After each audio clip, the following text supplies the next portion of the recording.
Hello everyone, welcome to my channel let's start learning.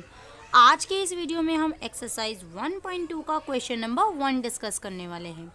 Question number 1 discuss करने से पहले हम एक इस चैप्टर की मोस्ट इम्पॉर्टेंट थ्योरम डिस्कस करते हैं।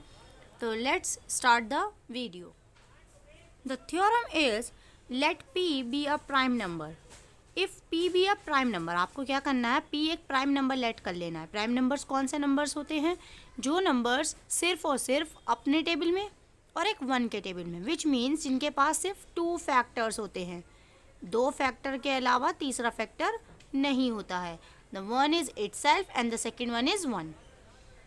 If p divides a square, अगर p जो प्राइम नंबर है वो किसी भी नंबर के स्क्वायर को डिवाइड कर रहा है, देन p डिवाइड्स a, तो तब वही प्राइम नंबर a को भी डिवाइड करेगा। Where a is a positive integer, जहाँ पर a क्या है, एक पॉजिटिव इंटीजर है। इसको एक एग्जांपल से समझते हैं हम।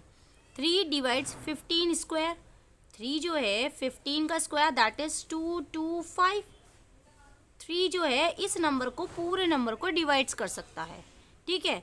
तो इसका मीनिंग क्या हुआ कि 3 जो है वो डिवाइड कर सकता है 15 को भी, विच मीन्स अगर 3 जो है 15 के स्क्वायर को डिवाइड कर रहा है तो फिर 3 15 को भी डिवाइड कर सकता है, विच मीन्स कि 3 के टेबल में 225 अगर आ रहा है तो 3 के टेबल में 15 भी आएगा। This is the theorem, okay. इसी का बेस देखते हुए हम इसका एक्सरसाइज 1.2 का क्वेश्चन नंबर 1 डिस्कस करेंगे, क्योंकि हमारे इस क्वेश्चन में इस चीज़ का, इस वाली थ्योरम का यूज़ ज़रूर होना है। इस थ्योरम के यूज़ के बिना हम इस क्वेश्चन को सॉल्व नहीं कर सकते। So let's start its question number 1। Question number 1, prove that root 5 is irrational. आपको क्या प्रूव करना है कि रूट 5 एक इर्रेशनल नंबर है। ये तो हम पहले से ही जानते हैं 9th क्लास से कि रूट के अंदर अगर कोई नंबर प्राइम नंबर होता है तो वो हमेशा इर्रेशनल होता है। तो अब हमें इसी चीज़ को प्रूव करना है। 10th में आने के बाद हमें इस चीज़ को प्रूव करके दिखाना है। तो ये जो हम प्रूव करेंगे ये एक हम कॉन्ट्राडिक्शन से प्रूव करेंगे। कॉन्ट्राडिक्शन का मीनिंग क्या होता है? कॉन्ट्राडिक्शन का मीनिंग इस टाइप से होता है कि आप इसको लेट कर लीजिए कि ये नंबर रैशनल है, ये नंबर रैशनल है, आपने लेट कर लिया। अगर ये नंबर रैशनल है तो फिर उसको आप सॉल्व करिए। सॉल्व करने के बाद आप ये दिखा देंगे कि जो चीज़ हमने लेट की थी वो हमारी गलत थी, विच मीन्स जो चीज़ हमने लेट की थी वो गलत है। जब वो गलत है तो इसका मीनिंग क्या होगा कि ये नंबर इर्रेशनल है, ठीक है। तो चलिए स्टार्ट करते हैं, लिखते हैं हम इन सब चीज़ों को। देखिए, let root 5 is a rational number. आपने क्या लेट कर लिया कि रूट 5 एक रैशनल नंबर है। जब रूट 5 एक रैशनल नंबर है तो रूट 5 को मैं p अपॉन क्यू की फॉर्म में लिख सकते हैं हम। तो root 5 is equal to p upon q. So p और q क्या होते हैं? p and q are integers. p और q इंटीजर्स होते हैं having no common factor, which means ये जो मैंने लेट किया है p अपॉन क्यू, ये जो हम लेट करेंगे p अपॉन क्यू, ये इस रूट 5 की लोवेस्ट टर्म है। लोवेस्ट टर्म में p और q के पास कोई भी कॉमन फैक्टर नहीं होता है। और रैशनल नंबर की एक मोस्ट इंपॉर्टेंट कंडीशन होती है, that is q is not equal to 0, ठीक है। तो यही चीज़ हमने लेट कर ली है भाई। जब रूट 5 रैशनल है तो रूट 5 को p अपॉन क्यू में लिख सकते हैं। अब इसे सॉल्व करते हैं। ये q यहाँ डिवाइड में है, इधर जाएगा तो मल्टीप्लाई में, तो ये आ जाएगा root 5 into q is equals to p। अब आपको इसे सॉल्यूशन करना है, तो सॉल्यूशन करने के लिए सबसे पहले इस रूट के ऊपर, 5 के ऊपर से रूट को हटाना पड़ेगा। रूट को हटाने के लिए दोनों साइड आपको स्क्वायरिंग करनी पड़ेगी। तो चलिए स्क्वायरिंग करते हैं। Take square on both side, we get, तो क्या मिलेगा आपको? रूट 5 इंटू क्यू के ऊपर whole square is equals to p का स्क्वायर। तो जब आप रूट 5 का स्क्वायर करेंगे then you will get 5, and जब q का स्क्वायर करेंगे then you will get q square is equals to p square. Understand? ये आप लेट कर लीजिए। This is your equation number 1। तो यहाँ देखिए 5q square is equals to p square. इसका मीनिंग क्या हुआ कि ये जो नंबर 5 है, ये नंबर इसको पी स्क्वायर को डिवाइड कर सकता है, या हम ये कह सकते हैं कि पी स्क्वायर के दो फैक्टर्स आ गए। First is 5 and the second one is Q square. P square के दो फैक्टर्स हैं, the first one is 5 and the second one is Q square. तो इसको हम इस तरीके से लिख सकते हैं कि 5 डिवाइड कर सकता है किसको, पी स्क्वायर को। और अभी अभी हमने थ्योरम से पढ़ा है कि अगर कोई भी नंबर किसी नंबर के स्क्वायर को, प्राइम नंबर के स्क्वायर को डिवाइड कर सकता है तो वो ही नंबर डिवाइड कर सकता है किसको, p को, which means 5 is a factor of p। Okay, अब आप यहाँ जब 5 जो है p का फैक्टर है तो इसका मीनिंग क्या होगा कि 5 into another integer is equals to p। यही तो होगा कि 5 की मल्टीप्लिकेशन एक अनदर इंटीजर से भी कर दें तो भी वो फैक्टर हो जाएगा p का। तो यही चीज़ आपको लिख देनी है, where c is the factor of p। ठीक है, अब सेम प्रोसीजर जो आपने ऊपर किया था वही आप नीचे भी करेंगे। दोनों साइड का स्क्वायर करेंगे, take square on both side, तो आपको फिर क्या मिलेगा, दोनों साइड स्क्वायर कर दीजिए तो दैट इज 5c का whole square is equals to p का स्क्वायर।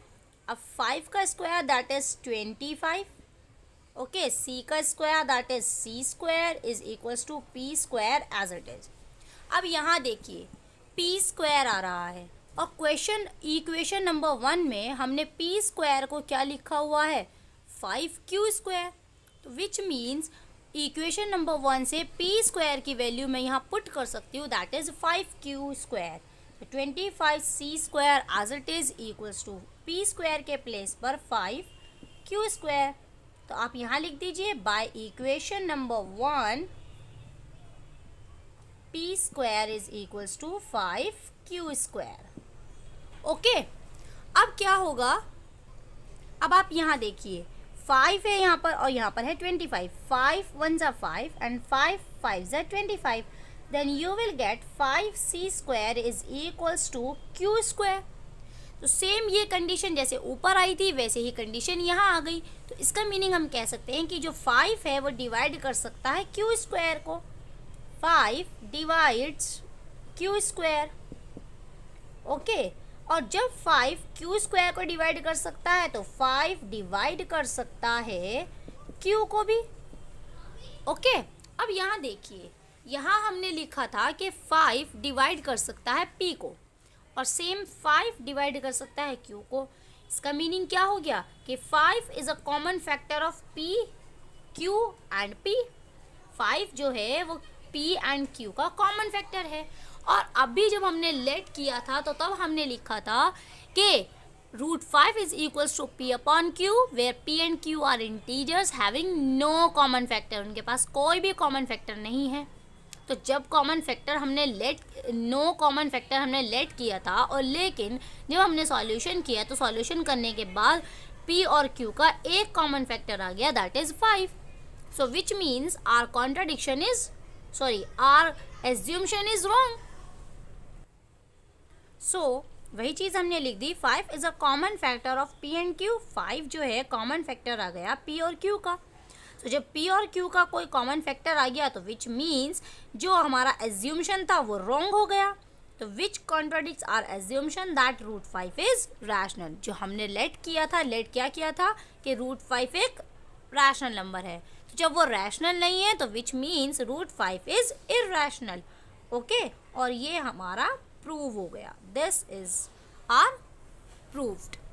तो इसका मीनिंग हम कैसे करेंगे, हम सबसे पहले क्या करेंगे, किसी भी नंबर को इरैशनल प्रूफ करने के लिए सबसे पहले आपको उस नंबर को रैशनल नंबर ले लेना है। रैशनल नंबर लेने के बाद फिर आपको उसको p अपॉन q की फॉर्म में लिख देना है, जहाँ p और q के पास कोई भी कॉमन फैक्टर नहीं होगा।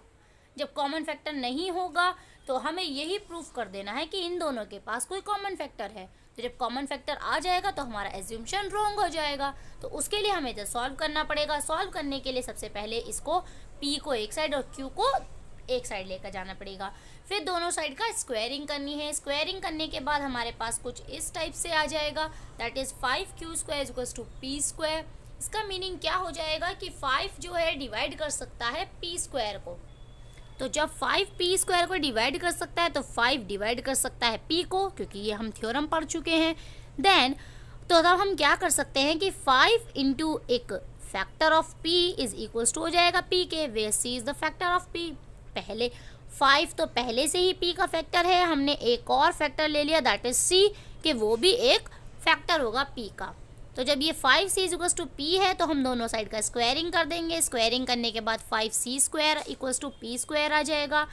स्क्वायरिंग करने के बाद यहाँ पर पी स्क्वायर आएगा और हम पी स्क्वायर की वैल्यू ऊपर लिख चुके हैं दैट इज़ 5q स्क्वायर, तो वही चीज़ हमने यहाँ लिख दी है। लिखने के बाद 5c square equals to q square आ जाएगा। तो इसका मीनिंग क्या हो जाएगा, इसका मीनिंग हो जाएगा कि 5 जो है डिवाइड कर सकता है q स्क्वायर को। तो जब 5q स्क्वायर को डिवाइड कर सकता है तो विच मीन्स 5 डिवाइड कर सकता है q को। तो इसका मीनिंग क्या हुआ कि 5 जो है हमने ऊपर प्रूफ किया कि 5 डिवाइड्स p और नीचे प्रूफ कर दिया कि 5 डिवाइड्स q। तो इसका मीनिंग हुआ कि 5 जो है कॉमन फैक्टर आ गया p और q का। तो यही चीज़ हमारी कॉन्ट्राडिक्ट हो गई। हमने ऊपर लेट किया था कि हैविंग नो कॉमन फैक्टर और यहाँ पर हमने लिख दिया कि हैविंग कॉमन फैक्टर। तो जब ये कॉमन फैक्टर आ गया तो हमारा जो एज्यूम्शन था वो कॉन्ट्राडिक्ट हो गया है, तो हमारा एज्यूम्शन ही गलत हो गया, तो which means √5 is irrational. Okay, अब बात आती है कि अगर √5 के अलावा √3 आया तो अगर √3 आएगा तो जहाँ जहाँ भी आपने ये 5 5 5 5 लिखा हुआ है यहाँ सभी प्लेस पर आप 3 3 3 3 करते जाएंगे। 2 आएगा तो 2 2 लिखते जाएंगे, 7 आएगा तो 7 7 लिखते जाएंगे।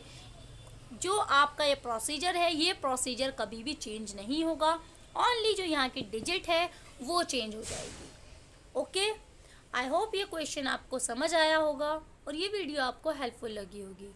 अगर ये वीडियो आपको हेल्पफुल लगी है then please please and please like share and subscribe to my channel. Let's start learning. Thank you.